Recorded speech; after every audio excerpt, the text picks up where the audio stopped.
Hello,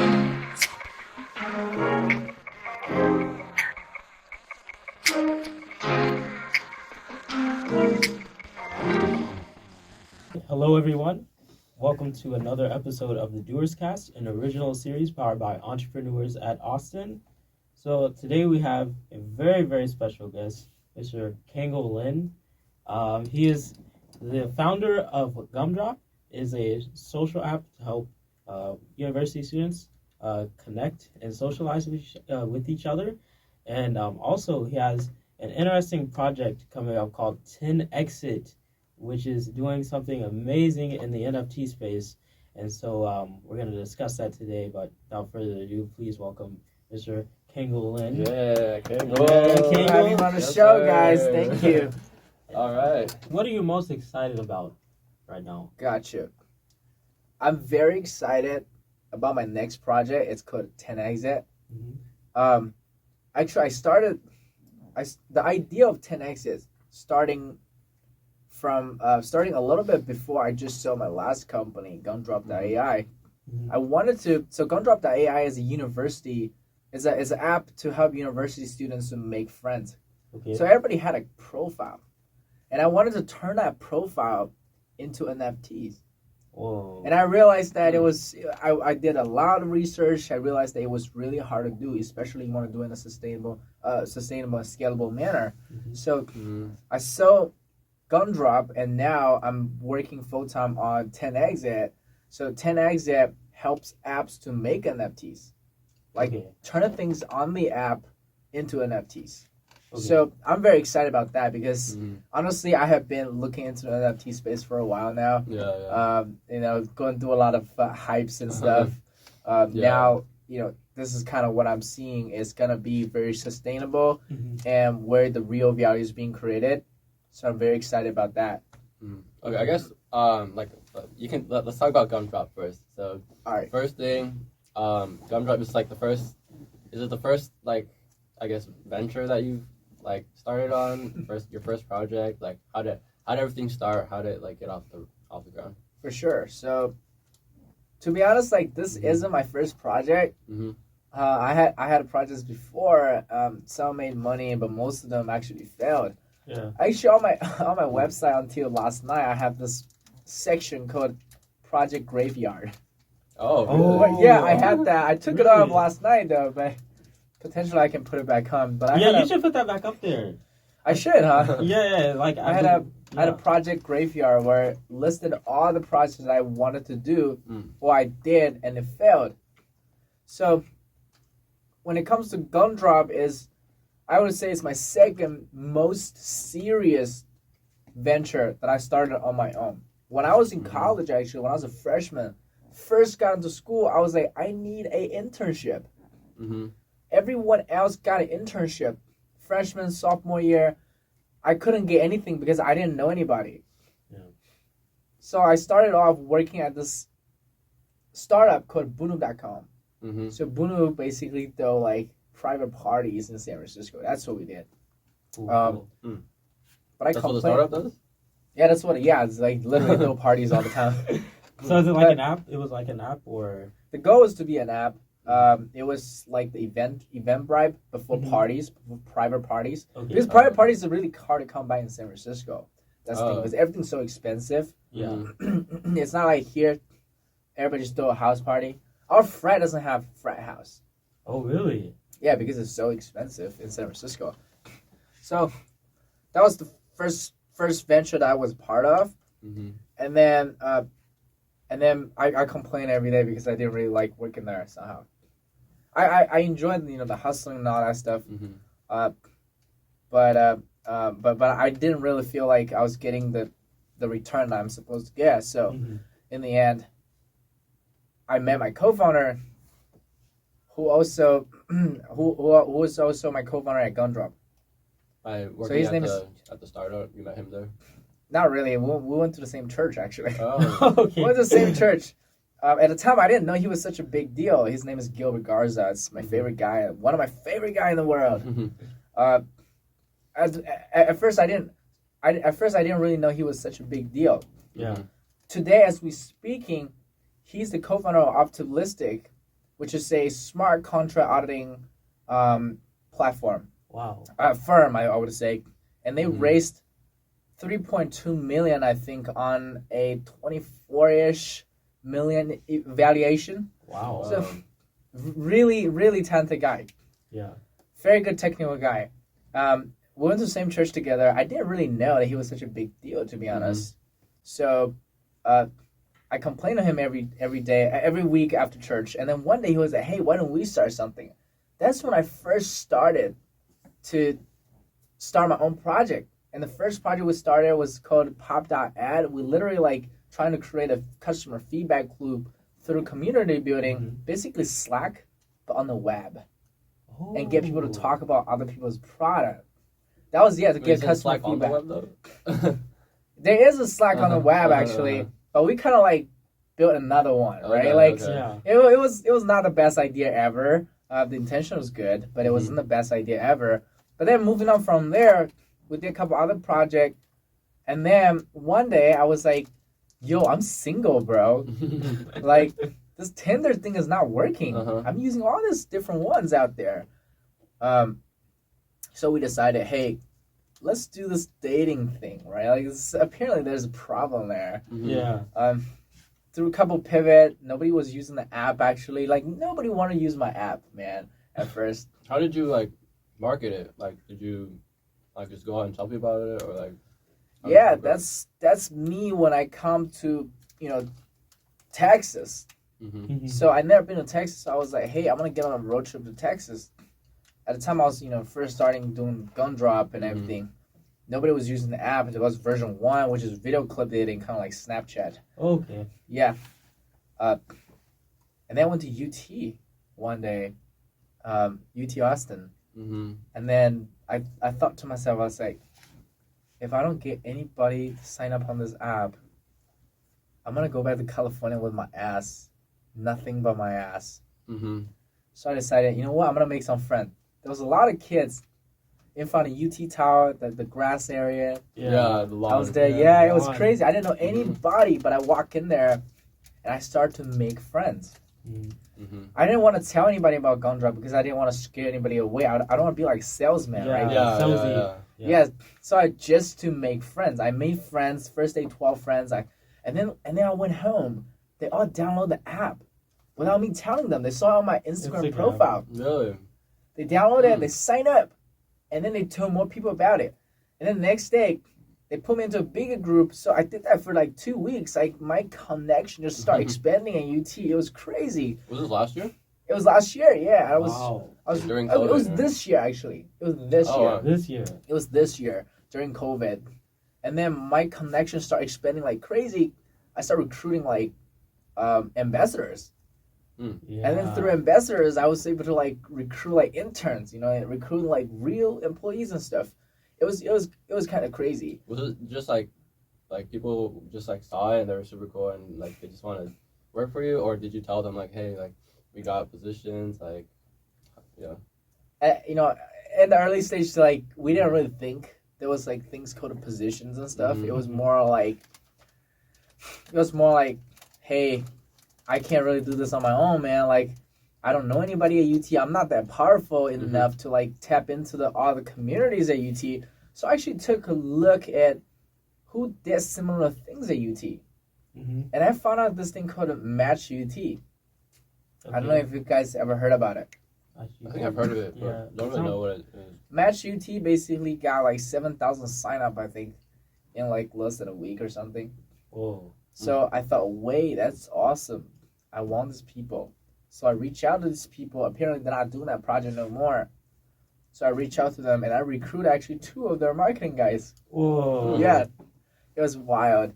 And then from there, through their network, we were able to recruit even more people who are micro influencers at UT actually within their year.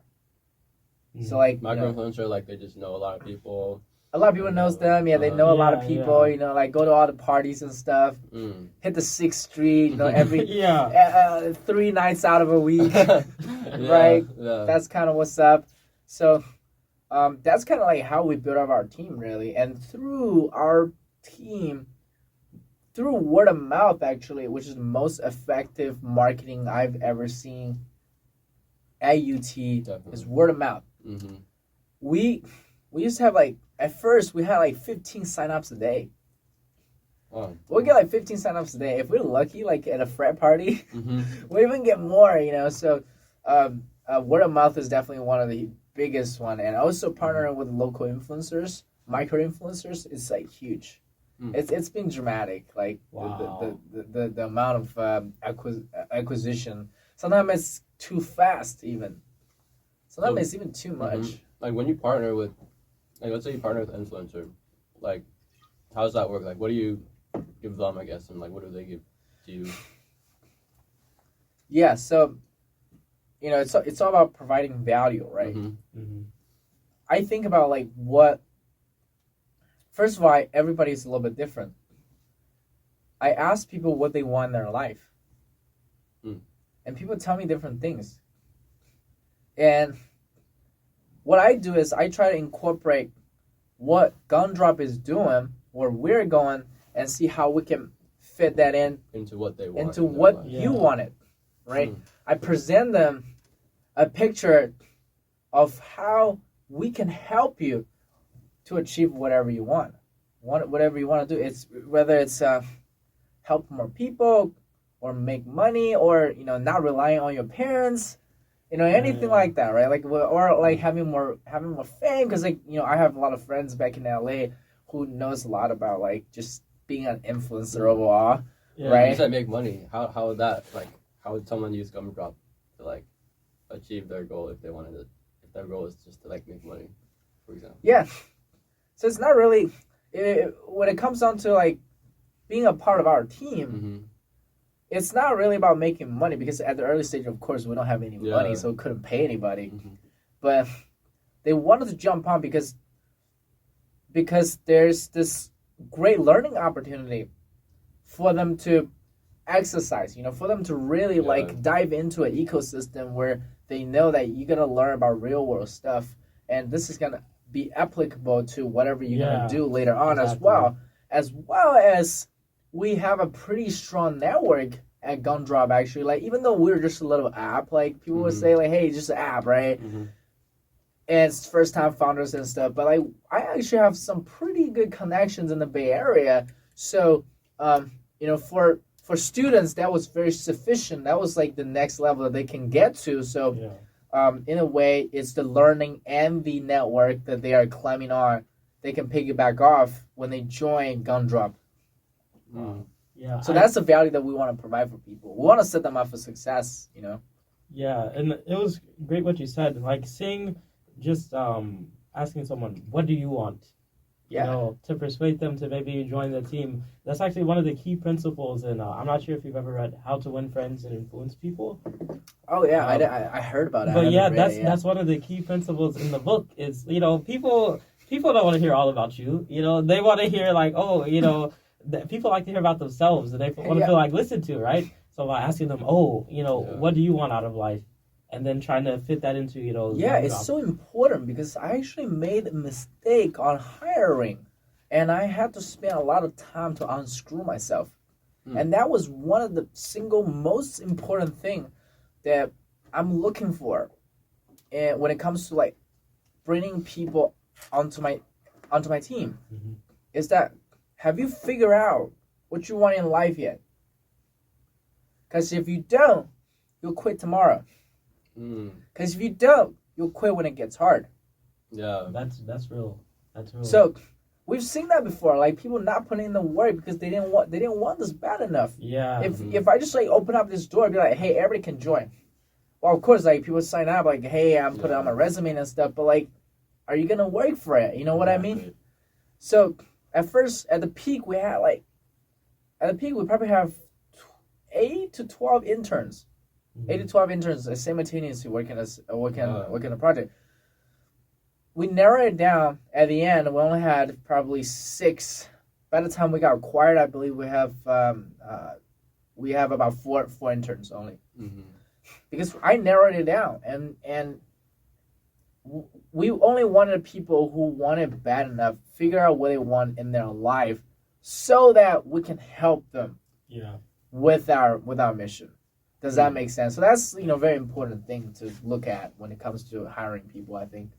Wow. Yeah, definitely. There was so much there regarding like the marketing. How you pretty much like you found an adjacent type of product and like with YouTube Matching saying, hey, what did you guys do, to market? I see you have the 7,000 signups. And then you find their marketing guys, like it's so important. Like everybody thinks it's competition, right? They're like, oh, I can't approach those guys. Well, you never know, Yeah. Why not try to just have a Dude, conversation? I was scared at first. I was like, man, if I tell them, are they gonna come back alive? Yeah. And I got this great idea, man. But guys, it's all about the people. It's not about what you know now. It's not about what you did. Well, it's kind of about what you did as a testimony, but it's all about the people. It's not about what they know. It's not about what they know how to do, right? It's not the how-to that they know today, but like I've seen, okay, great, you did this before. Yeah. And guess what? It's going to be different this time. But still, I know that you have the ability to learn and figure out how you're going to do this. So that's the people, really the people that I'm looking for, because people who are jumping on my marketing team. At first, we only had a marketing team. We did not have product at first. We did not have dev teams. Yeah. They were not marketing people. Yeah. They were just hustlers. They're just like, hey, this seems like a cool project. Let me just hop on it. Yeah, exactly. I don't really know what it's about. Yeah. Well, they know what it's about, but yeah, they were just hustlers. Those are the very important thing I look for, like when it comes to not just really doing business, but also like people around me now. Like that has been a huge part of my life now, which is integrating myself, surrounding myself with people who I think is gonna. It has the ability to become superhuman, as I call it. Yeah. That's so much, like, that's the key principle in, like, entrepreneurship. Like, you have to have the edge. If you don't have it, then you're going to get weeded out very quickly. Yeah, like, you kind of got to be just, like, obsessed with what you do, Like, you got to be, like, super, super, super driven. Yeah, there has to be, like, a healthy obsession. Mm-hmm. Yeah. Yeah, but how did you, like, I guess... like keep people like on the app once you got it going? Because I remember you said something about how you guys were like running out of fundraising at one point. Like, tell me a little bit about that. Yeah, so well, it's apparently super hard, right? Like at first it was just me and Gilbert, and actually even until the end, like Gilbert has been the main one who's Gilbert built a whole MVP and everything, right? Like before we ran out of money, he was the only one that was working on the app. Was he the one that like did like a lot of the back end like coding stuff? Oh, he did everything. Wow. He did everything. So we did that, and the MVP was of course very simple, right? Like validating and marketing and everything. So we got people signing up, but it was turned out like crazy. People got on there, it turned out like crazy, right? It turned out that there's some couple problems that we have to solve, such as, you gotta have the right people on board on your app, right? Not only at first we thought it was the frat people. Apparently they weren't really our audience. Yeah. So they got on there, and then they don't talk, and then they got other people upset, right? So, we figured, and slowly we just got to figure out, like, hey, who is our targeted audience?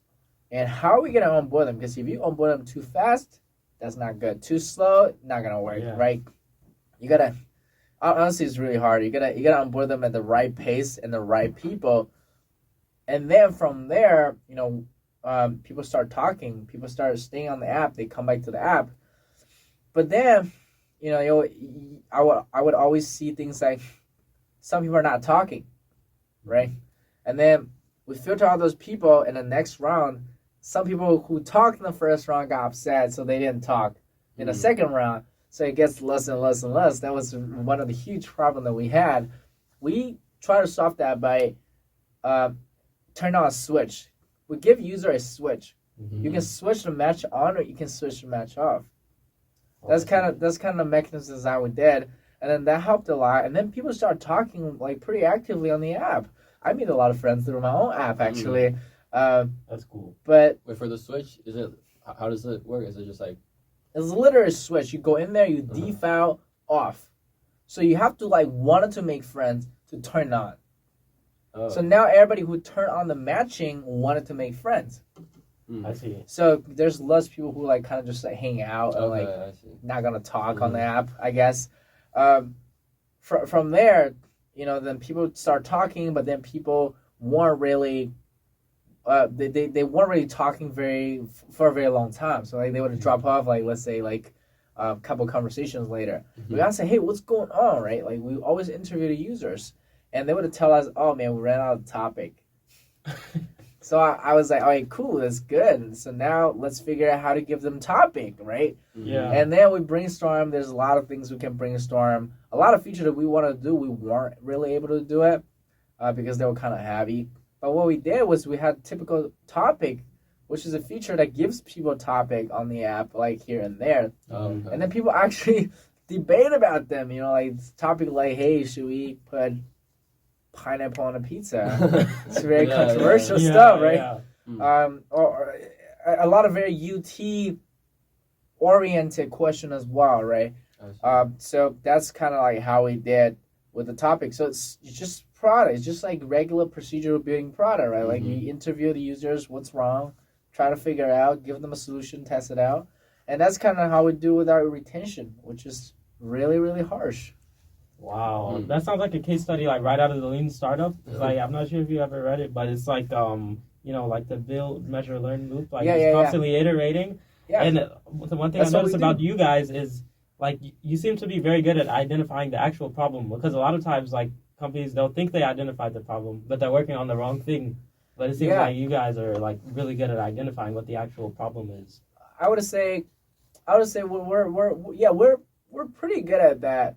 But of course we also have times where we just totally lost. We're like, man, I don't know what we're doing. You know what I mean? Like, wait, is this the right problem that we're solving? Do people really need this? Like, I would always have that type of thought. Yeah. But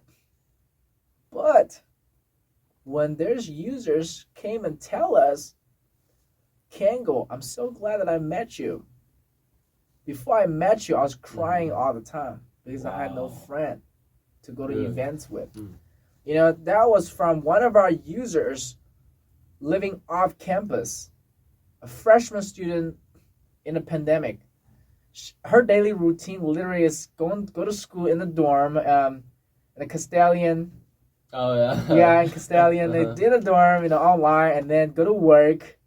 And then that was it. He doesn't meet anybody outside of her routine. She doesn't meet anybody outside her routine. So when I heard that, I was like, man, there's something there. We got to solve it. Yeah. You know what I mean? So that's like kind of like a validation and also inspiration for us. I'm curious, what's the breakdown of like your users? Like, is it more guys or more girls, or like what are like the demographics? Yeah, to be honest with you guys, like we did a really bad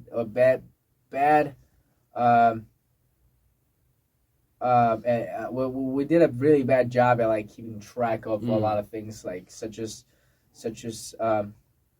like retention rate and stuff. Like we did a really bad job tracking that, and mostly are.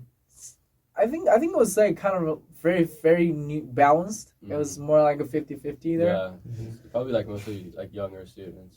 Like, it was all freshmen at the time. Yeah. It was all freshmen, and now it's only freshmen and sophomore. Like no one else above that uses that, I think, because I think we can also expand it to transfer students. Yeah. But somehow we weren't really doing it, which is our fault, because I made a terrible mistake, to be honest. I made a terrible mistake in terms of I should spend way more time on the product than management. And at first, what do you mean by that? At first, what I thought was like, man, I need to get into all the communities at UT. Otherwise, we're not going to make it. So we basically grabbed a lot of micro-influencers onto our platform, to our team. And apparently, that costs you a lot of time to coordinate. Yeah. It takes a lot of time to coordinate. And then later on we had a product team, we had a developer team, we had a marketing team, and then we had an intern team which is for designing and stuff. Coordinate all these stuff. I was running I was running sprint meetings 4 hours a week. Like on Sunday, my whole day would be like spring day. So like in the morning, I start getting prepared and everything, and then I have a product meeting for 2 hours with the product folks, and then after that we have marketing for 2 hours, and then after that, conclude the notes and everything, and then finish up everything. Wow. It's like an 8-hour job for that day. Wow. That's not even the worst. If that was the only thing, the worst part is that you can't just fire people. You have to, and you can't just fire people when you hire them, and you have to make sure that they understand why they're not performing. What is the criteria? Like what is success? What is failure? At first, I did not define that, and then you have to make sure that they understand. Hey, when you don't meet that criteria, it's not gonna work, right? Like it's very clear. So especially talking to students is kind of hard because students always think that in the real world you probably just do whatever, kind of like in school, like you probably can get an A by just putting some extra effort in there. Yeah. But in reality, it's not like that. Like you gotta perform. Yeah. It's a perform-based company, Yeah, not effort-based. It's not effort-based. No, in school it's effort-based. Like you put in the effort, you good. You're average, you good. But in reality, you make it, then you make it. You fail no matter how much effort you put in there. You fail. They're Just the way it is. I put in a lot of time. Exactly. Yeah. I know some people who work 7 years on something that still didn't work. Come on, just the way it is, right? If you can't perform, it doesn't work that way. So that got me really frustrated because I didn't really know how to do that at first. I didn't really know how to manage people. Yeah, how to set an expectation was really there was something I learned along the way. Now I started setting expectations, and then that take time. That take time to talk to everybody. Get expectations set so that they can understand, and then give them some testing period. Yeah. Because you gotta wait for them to oh, now you learn it, now perform. Let us see, right? You gotta wait. So that takes up the whole month. And it was one of the really crucial months that we had actually, which is the month before orientation. Oh wow. And by having a lot of people who weren't really fitting in our company, they damaged the culture. So the people who could perform and did perform later on wasn't performing. I see. So, that wastes us a lot of time, and that was one of the single biggest hit that I think we took as Gumdrop, which is that right before the orientation where we're supposed to get a lot more students signed up, I was worried about how to fucking manage a team, how to set expectations, how to get the people who weren't supposed to be here out without they hating on us, right? Spreading the bad words. So, do you find it hard to really hard to build trust between you and your team members? I think I was extremely good at building trust. But just you think people break it and then it's man, I gotta fire you now, but I don't know how to. Well, actually, once you set expectations, people who aren't gonna perform up to that standard automatically leaves. Yeah. So I was actually really freaked out. I was like, man, I don't want to fire anybody, Oh, but people just left. But they just left themselves. Yeah. Oh, yeah. What I did was, hey, let's sit down. Let's do a role definition. In the role definition, we'll discuss your responsibility, your boundary, what decisions that you're responsible to make. You gotta know the whole process, right? And then I define their success and failure in a very specific terms in bullet points. I'd be like, hey, a product manager who does not collect data but push out a lot of feature to the developer team is a bad product manager, right? A product manager that doesn't interview people or does not write down the interviews is a bad product manager. I would say that. And then a successful manager is a successful product manager. Talk to the users constantly every week and bring back interviews, data to show the rest of the teams and keep everybody updated. Yeah. I define those. And once you define them, my goodness, a week later is a time where I say, hey, you know what, let's come back and revisit this. A week later, a lot of people quit. Wow. Which is great. And Yeah. and guess what? It turned out to be that the people who quit is exactly the people who I was having problem with, who I wanted to talk to them about this. Yeah. So I was gonna, quote unquote, demote them into a into a now active role, Oh, like see. ambassador or something, right? Yeah. But yeah, that's a huge lesson learned, which is that set that expectation early.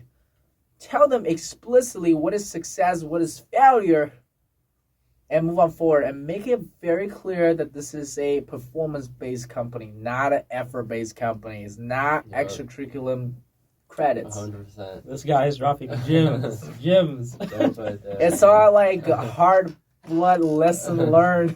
Yeah, dude. You gotta just go out there and do it, man. Like It's so bloody, man. Like when it comes to tripping, because right now I can talk about it, guys. Like I talk about it with smile. By the time I wasn't smiling, let me tell you this, I was not smiling at all. a lot of tough decisions. But I'm curious, like, how did you guys like fundraise for Gumdrop? Like, where did you guys get all your funding from? So that's the thing. We didn't actually go out and do any angel or VC fund. Mm-hmm. What happened was basically we bootstrapped the whole thing. Mm. By me, I mean Gilbert. Uh-huh. Gilbert basically support all the costs, like engineering money. Yeah. I feel like he got a lot of engineering money probably. Mm. He's really good at engineer. And he's pretty good at investing too, actually. Mm. So we basically bootstrapped the whole thing. And from our previous startup, we kind of generated a little bit of revenue. Okay. It wasn't significant, but we put that in as well. Uh-huh. Other than that, like we didn't really go fundraising. So that was one thing I'm still not really good at, which is fundraising. Mm-hmm. When I was doing Gumdrop, it was kind of like my early first wave of project, right? I didn't really have to fundraise because Gilbert didn't really like the idea of fundraising. He think that this app is an app that we can keep our equity and just build a good product, and then we'll make it. Yeah. Okay. So he didn't really want to fundraise. He think that's a waste of time, which is kind of true. For us at the time, because if I didn't really know how to be a product manager and be a CEO, there's no play here. Mm-hmm. So he gave me that time. He gave me a year plus being my co-founder to allow me to turn from a student who didn't know anything about startup to selling a company. Like he gave me that time to do it. Yeah. So in that time frame, it was so intense, 4 hours of sleep. Even that, we didn't really have time for fundraising. So it was like literally me. I was just learning everything, like such as joining Yan.io's beta, which is John Seddington's beta on like teaching people how to do community building and how to build a business. Yeah. I was just literally learning how to build a business and product. Other than that, like we didn't really have time for fundraising, so we didn't really go out and raise any fund. Like we didn't see money until like we got acquired. Like straight up, we didn't see any money. But you guys didn't really like need it, I guess, because it's just like, a small project. You know, just it wasn't. We had really low burn because we had Gilbert, which is a very competent engineer. Yeah. Biggest cost was engineering, so we got that one covered. So we didn't really need anything at the time. Yeah, that's like a very important lesson. Like if you have like a co-founder that's just like just so competent at engineering, if they can bootstrap the whole thing. Like not every project needs like a huge round of just funding. It's like, hey, we can do this ourselves. Yeah, exactly. And truth to be told, even if we had funding, what am I gonna do with it at that level? Like right now, I know what I'm gonna do with funding. Very explicitly, I know how I'm gonna use this money to make more money. Mm-hmm. But back in the days, if I didn't even know how to build a successful product, I wouldn't know how to use this money, right? So, I think at the time I didn't really understand, to be honest, like, because I wanted to raise money, be a CEO. Mm-hmm. But now look back, that was a really good decision that Gilbert had made. And that's kind of got me to where I am today to be able to understand everything and fundraise for my next project and be a better CEO overall and understand, like, just how to build business overall. So when you started, Gumdrop, did you have an exit strategy in mind? Like, oh, we're trying to get I did acquired, not. or I did no? not. Mm. That's one of the huge lessons that I learned from building Gumdrop is that we didn't think about a business model. We didn't think about making money. Mm. We didn't think about none of those, which is a terrible mistake. That's why with Tenx, we straight up, our deals are all like 4, 5 figures. Like straight up, our like MVP deals are like 4, 5 figures. Mhm. Straight up with business model. But back in the day with Gumdrop, I was so naive. We were so naive. I did not have a business model. Literally, we're like, hey, this is a problem. Let's solve Just it. like, hey, I'm just gonna work on building this app. I'm not gonna care about the money. I'm not gonna care about like. No, how the we're more thinking of we're gonna get the money later.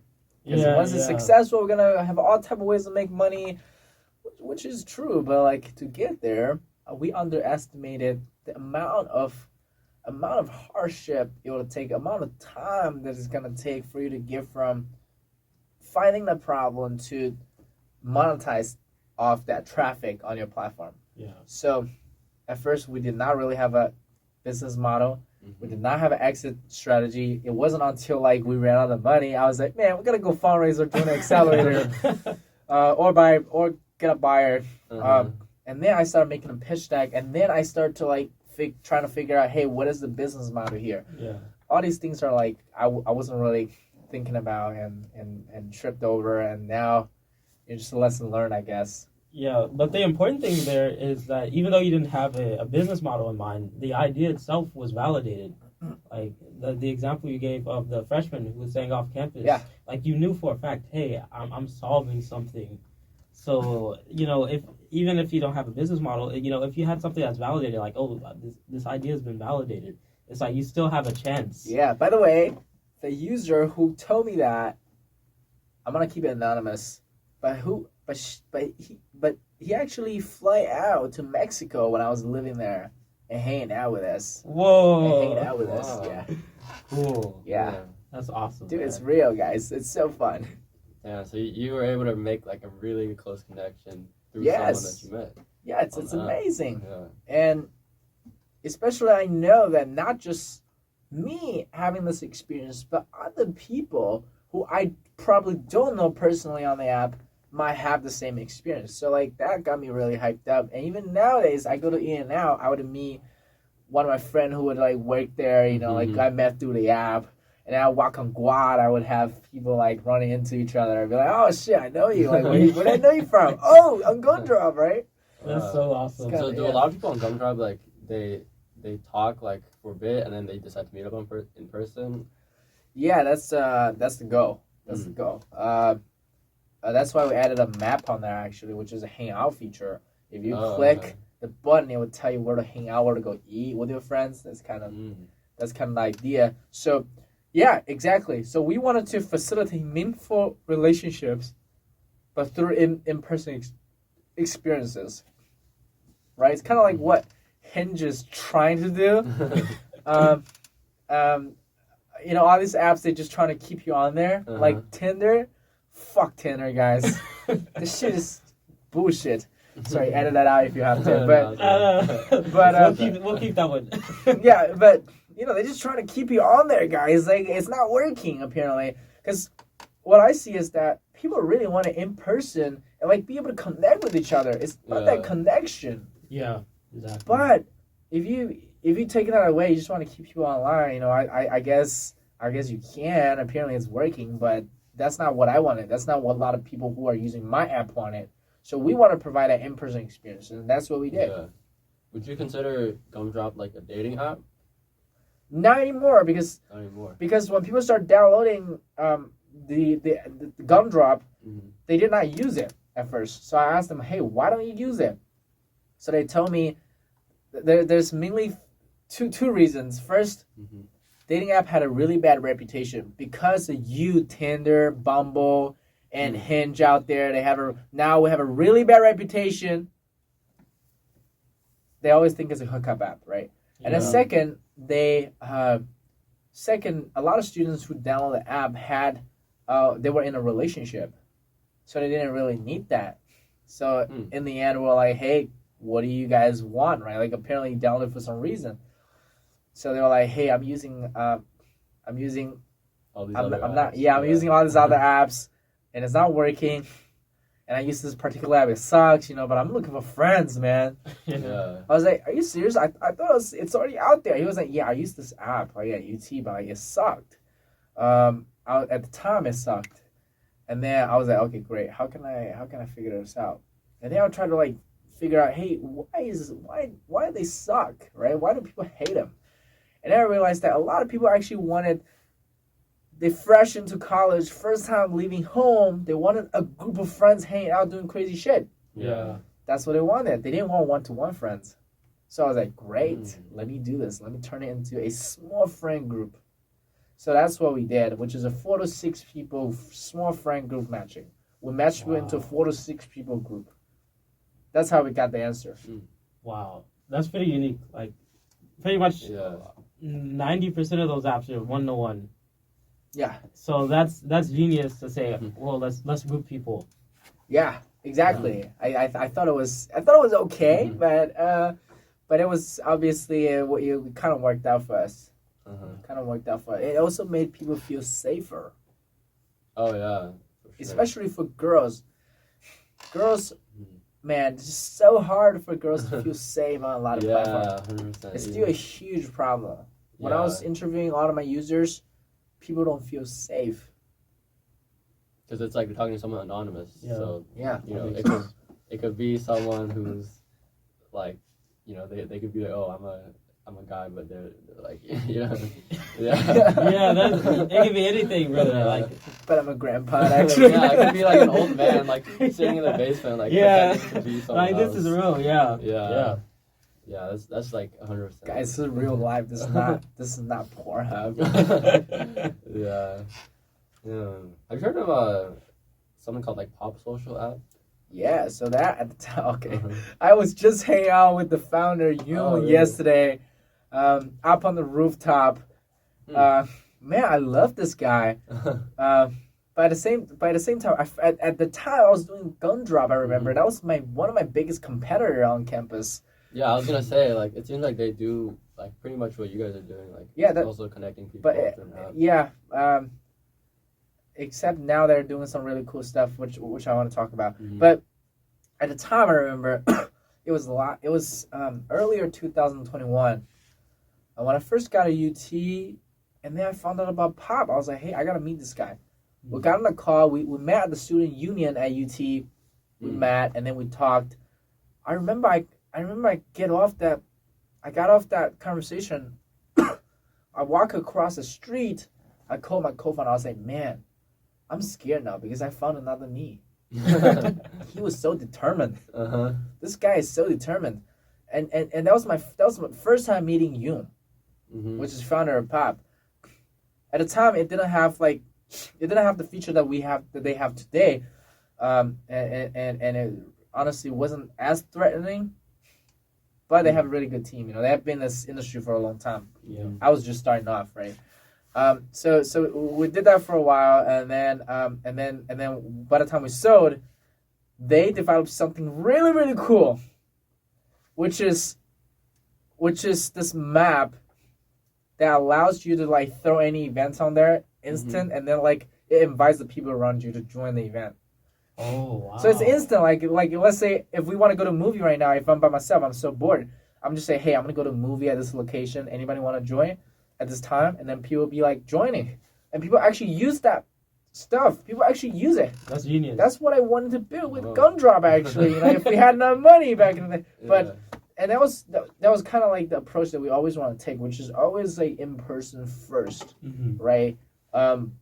Which they did it, which I'm happy now. I'm very happy for them. I'm very happy for Yoon. Great guy, great founder. No more. We're not competitors anymore, and I love this guy, man. But Pop was definitely one of the strong players, and he's just gonna keep growing it. Pop, I have very little doubt that they're a very great app. And the founder is very smart. Last night we just had a call and we talked a lot about Web3, NFTs and DAOs, like how people should be prepared and everything. He's looking at all the trends and everything. So it's a great guy.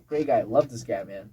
Some great minds at UT. Yeah. So yeah, speaking of NFTs, like it seems like you're doing some stuff with that now. With is it like Tenx it? Yeah, Tenx it. And like also Tenx it.io. Yeah. So like, what exactly is Tenx it, and like what do you got going on with it? So when I was doing Gumdrop, I wanted to, like I said earlier, I wanted to turn users' profile into NFTs. We thought a lot about Web3 before everybody started noticing about Web3 actually.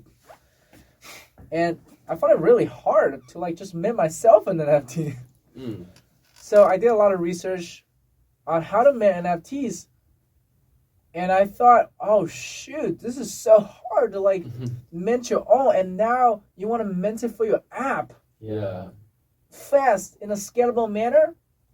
My goodness, you talking some like science stuff. Yeah. So I wonder, hey, is it just me or other people? And I did a whole bunch of research, and then I talked to my friends within my network who's building apps. I realized that a lot of apps wanted NFT for the user IP protections and monetizations. Every year they spend a lot of money on like just data protections. Yeah. They spend a lot of money on that stuff. So they wanted to, in a way, kind of like giving that liability, instead of the company taking that liability when companies store the user data, it'll be users' own liability, but it's safe because it's on blockchain, right? Yeah. So now, there's less liability for everybody. They wanted an NFT to do that job. And monetization, right? Like, because now you can basically turn the things that weren't monetized before, such as a picture on Instagram. Exactly. Now you can monetize that stuff. But they can't do it. They wanted it. They can't do it. They even asked me to manually integrate that for them, manually go mint it for them. And that's how I know that they wanted it, right? So I was like, great, let's do this, because now people wanted to integrate NFT as part of their infrastructure, but I can't really do it because to build out that infrastructure is a whole set of features. You're building another startup basically within your startup. Exactly. And then you got to maintain it because the infrastructures are constantly changing. So that's a huge time and money cost. So now we figure, instead of them doing this, why don't I make an API so they can just like piggyback off it? Like every time they want something to turn into an NFT on that platform, they just call API, and we'll handle the rest for them. Like you don't have to worry about anything but to build your app, build your business, and we'll handle the rest for you. So that's where the idea was from and for, which is for companies that are building applications out there right now. Wow. And the name 10X, where did that come from? At first it was 10X, and I realized that someone patterned that stuff. Legacy people pattern that stuff. Legacy. So it was play on words. Shout out Ritash, actually, one of the mentor here at Capital Factory. Gave me this inspiration, which is we were playing on the words 10x, 10 exit. People love exit, right? It was actually written as 10x space IT. That's how we write 10 exit. So it's a play on word. It could be 10 exit. People love exit, or it can be 10x it.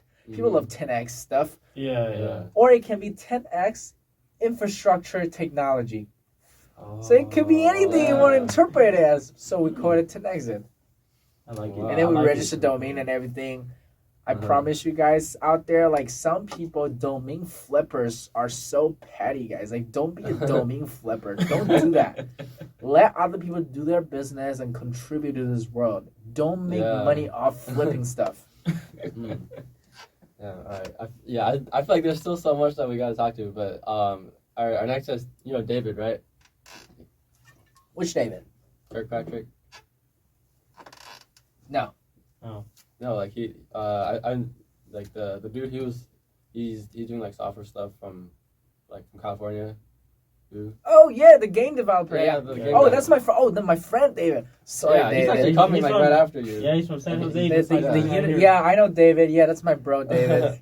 Yeah. Yeah. But, I didn't know yeah. his last name, but I know him. Yeah, you actually he's explained a coming lot on. because Yeah, on your website you're like providing frictionless NFT infrastructure. I'm like, what does that mean? Dude, that Can you explain website is it? like so minimal because I was like, man, you know what? I need. People probably want to see a Yeah, website. because, so this is really like it's early stages, but I see it. Like I see Yeah. it, and it makes so much sense. Like just an API. It's like just Yeah. do an API call. just Boom. API. But in the future, it's gonna be a whole suite of tools that's gonna help enterprises and the company that makes apps to use to in regard to anything NFT. That's awesome. Man. So that's what we're gonna build in the future. Yeah. that's awesome. Awesome, man. Yeah, You know, this is- being really just like think of this. Instead of being a plug, I want to be the wall. I want to be the wall where everyone else plug into. You can plug anything into a wall. And without a wall, this computer is nothing. This microphone doesn't do anything. This light doesn't do anything. It all needs the wall. yeah. So that's what we wanted to be. A good example of a wall is Google Map. Google Map didn't really build Yelp, Uber, Lyft, Yeah. Gumdrop, right? But All they these use apps. Google They Maps. use it. Exactly. We all Yeah. use Google Map Yeah. if we need a map. So it's like, Yeah. hey, you want to do something with NFTs? You need to interface with our technology. Yeah, if you want to do something with NFTs, bro, you got to use Tenexit. Mm. You get what I'm saying? Like, you build it on top of Tenexit. That's what we wanted to build here with Tenexit. Wow. Yeah. Wow. Okay. And then... So we do, by the way, I do know David. just in case, you Yeah. know. But I had fun. Yeah, dude. Wait, I've been here. Everyone here had some fun. So. Yeah, man. Like, dude, we gotta have you on for another episode sometime too, man. For Like, sure, um, for sure. I have that no was- doubt that by the time you reach 200 episodes, yeah, it's dude. gonna be at a different place. It's just a matter of, are you gonna reach 200? Like, do I'm you have gonna that show up every dedication day, to get there? you're You gonna know what I be mean? consistent Yeah, with it. It's just Yeah, man. consistency, man. I just do it all the time, Yeah. and I just kind of get it. You know, it's kind of what I do, right? Yeah, man. Yeah. Hey, thank you guys Yeah. so much for having me on the show. Thank Yeah, you. thank you so much for coming on, guys. Thank you guys for watching. This was Mr. Kangle Lin out here, you know, with Gumdrop, with all these different companies and Tenexit. and exit. Exit. Go check him out on his socials. We'll link him down below in the description. But yeah, man, that's it for the episode. Thank you guys for watching. Peace.